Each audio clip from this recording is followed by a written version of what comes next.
Olá, eu sou o Daniel, professor de História do CPV, e eu estou aqui para comentar com vocês a prova de História da FUVEST do terceiro dia da segunda fase. Vamos lá! A prova foi composta de 6 questões, e eu vou ser sincero com vocês, foi talvez aí a prova mais difícil do ano. Se você que está aí internauta me ouvindo, teve dificuldade com essa prova, não se assuste, todos tiveram dificuldade, todos os candidatos. Algumas questões estavam com nível extremamente alto em comparação com o que costuma ser cobrado nos vestibulares. Então vamos lá comentar questão a questão para você saber um pouquinho. Vamos lá, a questão 1 fala sobre o tema clássico da Grécia Antiga. A questão fala sobre um grande tema da história, que é o tema da Guerra de Troia. No texto da questão, estamos falando que a Guerra de Troia, o historiador em questão está falando que a Guerra de Troia não foi simplesmente uma guerra mítica, mas foi uma guerra que, apesar de estar nos mitos, aconteceu de fato. Ela tem um grande respaldo arqueológico, não só a guerra, como alguns personagens da guerra muito provavelmente existiram. Muito bem, na alternativa A FUVEST pergunta para você qual poema, o poema épico grego, fala sobre a Guerra de Troia. Você tinha que lembrar que o poema que fala sobre a Guerra de Troia é o poema conhecido como Ilíada, do lendário poeta grego Homero. Então você tinha que lembrar exatamente disso. E como vocês lembram da sala de aula, os poemas homéricos são uma grande fonte de estudo para os historiadores. Lembrando apenas que Troia também pode ser referida como Ilion, daí que vem o nome Ilíada do poema que trata da Guerra de Troia. Na alternativa B, essa é extremamente difícil, um assunto pouquíssimo cobrado nos vestibulares. Explica uma diferença e uma semelhança entre a poesia épica grega e a escrita histórica para os gregos. Muito bem, como vocês sabem, na poesia épica grega, vamos pensar aqui na Guerra de Troia, o destino, a história humana é colocada junto com os deuses, quer dizer, os deuses intervêm na história humana e a história humana está permeada pelo destino esse ligado aos deuses, ligado à atuação dos deuses. Como vocês sabem, historiadores gregos, com destaque para o grande historiador, o pai da história, Heródoto, passam a escrever a história desvinculada dos deuses. Passam a fazer, assim como os filósofos da Jônia passam a pensar a filosofia independente dos deuses, passam a explicar o mundo independente da mitologia, os historiadores gregos, ao contrário dos poemas épicos, passam a falar sobre a história grega, como o caso das guerras gregas, sem recorrer aos deuses, sem recorrer à ideia de destino. Essa seria, portanto, a grande diferença entre a poesia épica e aquilo que é construído historicamente. No entanto, o texto fala para você que a poesia épica, apesar de terem elementos fictícios, contém uma base histórica factual. Então essa é a grande semelhança, tanto a produção histórica quanto a produção poética, no caso na poesia épica, possuem uma base factual em comum, uma base real. Muito bem, e assim você respondia a 1B. A 2, também um pouquinho complicada para o aluno, especialmente a alternativa A. A 2 fala sobre o período de expansão territorial do mundo feudal. O que o aluno deveria lembrar? O aluno deveria lembrar que a Europa Ocidental conhece entre o século V e o século IX a formação do período feudal, a formação do sistema feudal. Entre o século IX e o século XI, datas sempre aproximadas, nós temos o apogeu daquilo que chamamos de feudalismo. O aluno deveria lembrar que entre o século XI e o século XIII, o mundo feudal conhece transformações. Quais são essas transformações? Um crescimento econômico gigantesco, um crescimento demográfico gigantesco, e a terceira, e essa que é cobrada na questão, o mundo feudal conhece entre o século XI e o século XIII uma expansão territorial, os homens da Europa saem em busca de novas terras, terras estas para sustentar a população em crescimento, terras estas para dar à nobreza que cresce e já não possui mais terras. Então são os casos de expansão territorial. O caso mais conhecido de expansão territorial são as chamadas cruzadas.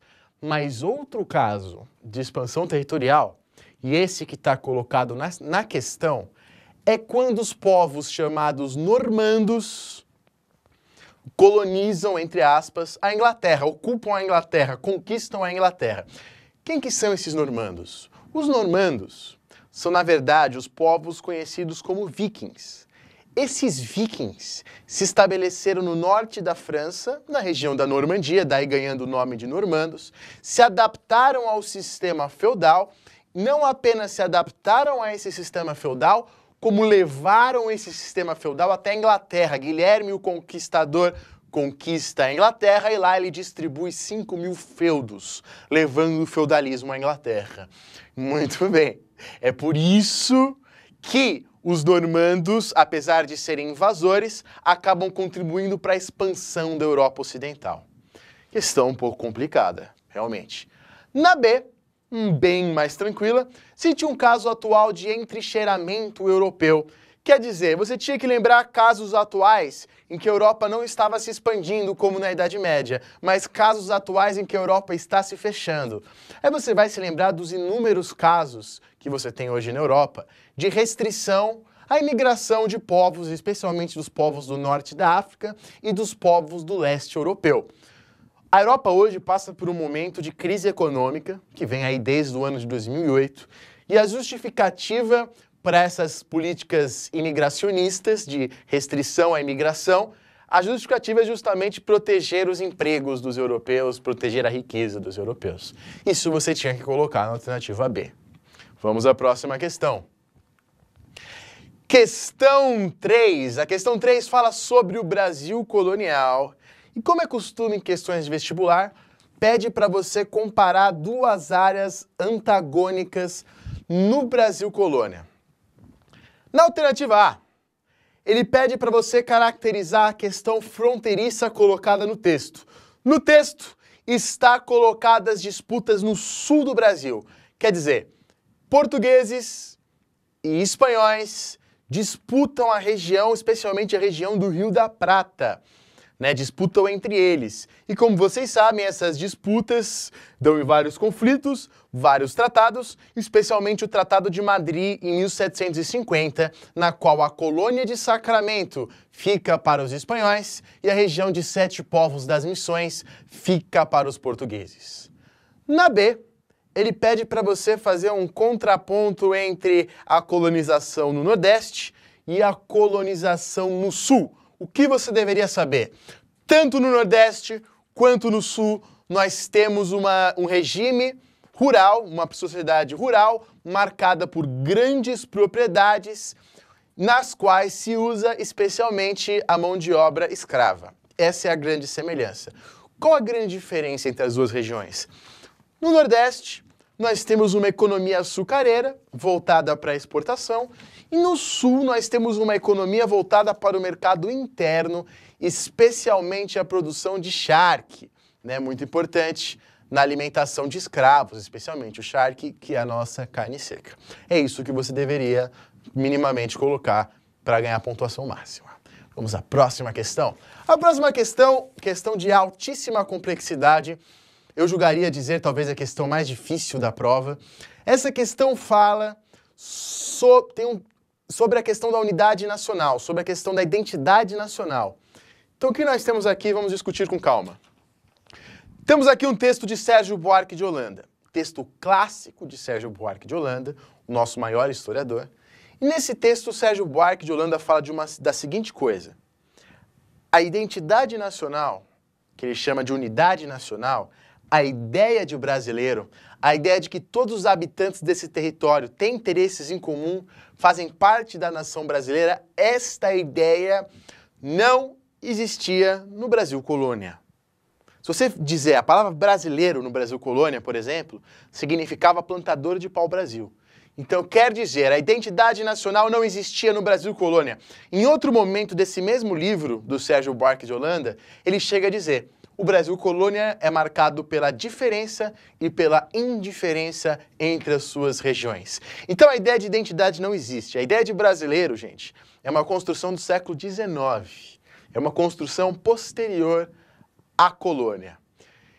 Justamente, apesar de não existir a ideia de identidade nacional no Brasil colônia, existiu sim a ideia de independência. Vocês viram, por exemplo, que a Conjuração Mineira, a Inconfidência Mineira e a Inconfidência Baiana, a Conjuração Baiana, visavam a independência da Bahia e a independência de Minas Gerais. Nenhuma das duas visava a independência do Brasil, porque, como acabamos de dizer, a ideia de Brasil e de brasileiro não existia. Então, quer dizer, existiam movimentos pela independência, em sua grande maioria controladas por uma elite econômica, mas não existia a ideia de brasileiro. Isso você devia colocar na alternativa A.